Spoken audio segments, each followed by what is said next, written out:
Hello guys, welcome back to new video. और आज की वीडियो है इसका क्या कहलाता है का लीप का प्रोमो। और लीप का प्रोमो बिल्कुल ही मुझे पसंद नहीं आया।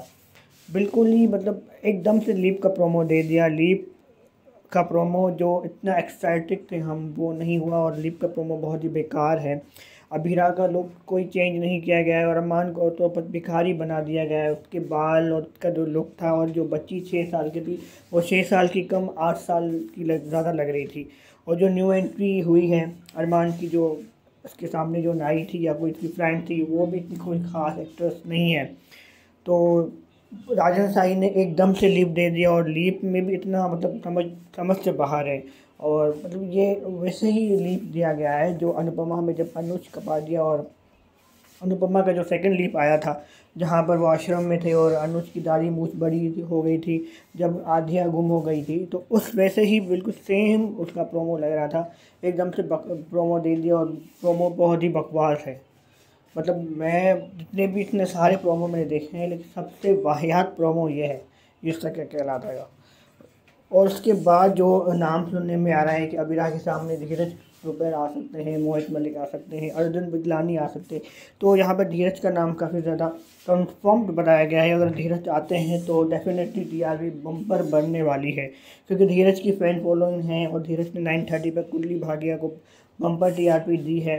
धीरज के बाद कुंडली भाग्य का जो हाल हुआ था वो आपको सब पता ही है। तो धीरज की फ़ैन फॉलोइंग है और धीरज के आने के बाद टीआरपी डेफिनेटली बढ़ेगी। क्योंकि अगर राजन साई ने ये इतना बड़ा खेल खेला है तो वो सोच समझ कर ही खेला होगा, क्योंकि उसको पता है कि अभी हमारे पास टीआरपी नहीं आ रही है और अभी 1.6 है। तो अगर धीरज आते हैं तो डेफिनेटली टीआरपी बढ़ने वाली है। अब कंफर्मेशन अभी नहीं आ रही है, लेकिन नाम ऑलमोस्ट कंफर्म ही बता रहे हैं कि 70% to 80% धीरज ऊपर आ सकते हैं। अब स्टोरी क्या होगी वो तो हमें स्टोरी देखने के बाद ही पता चलेगा। लेकिन प्रोमो जो उन्होंने जल्दबाजी में दिया है वो प्रोमो बिल्कुल अच्छा नहीं दिया है। प्रोमो के बार बार मैं कह रहा हूँ कि प्रोमो बिल्कुल भी अच्छा नहीं है। अब स्टोरी कैसे होती है, कैसे आगे बढ़ती है, वो देखना दिलचस्प रहेगा। क्योंकि आप इसके जो कॉम्पिटिटिव शो लक्ष्मी का सफ़र 1.5 है, तो उसकी भी टीआरपी भी 1.5 है, लेकिन स्टोरी भी खास नहीं है। क्योंकि उसकी स्टोरी में जब भी मैं प्रोमो देखता हूँ उसके नीचे नेगेटिव कमेंट्स ही आ रहे होते हैं। और यहाँ पर रिश्ता के भी काफ़ी ज़्यादा नेगेटिव कमेंट्स आ रहे हैं। तो अब देखते हैं कि 930 पे कौन स्लॉट किंग बनता है।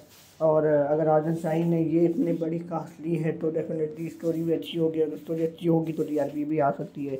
तो बस आप ये प्रे करके रहिए कि धीरज पर इस शो में आ जाएं और ये शो नंबर 3 पर है, तो ये नंबर शो 1 या नंबर 2 पर आ जाए तो बढ़िया ही हो जाएगा।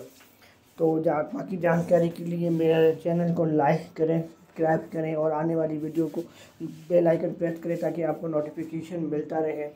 और देखते रहिए अनुपमा ये रिश्ता क्या कहलाता है, कुमकुम भाग्य और गुम है किसी के प्यार में। इन शोज़ को आपकी सपोर्ट की ज़रूरत है। टीवी पर देखिए। Thank you.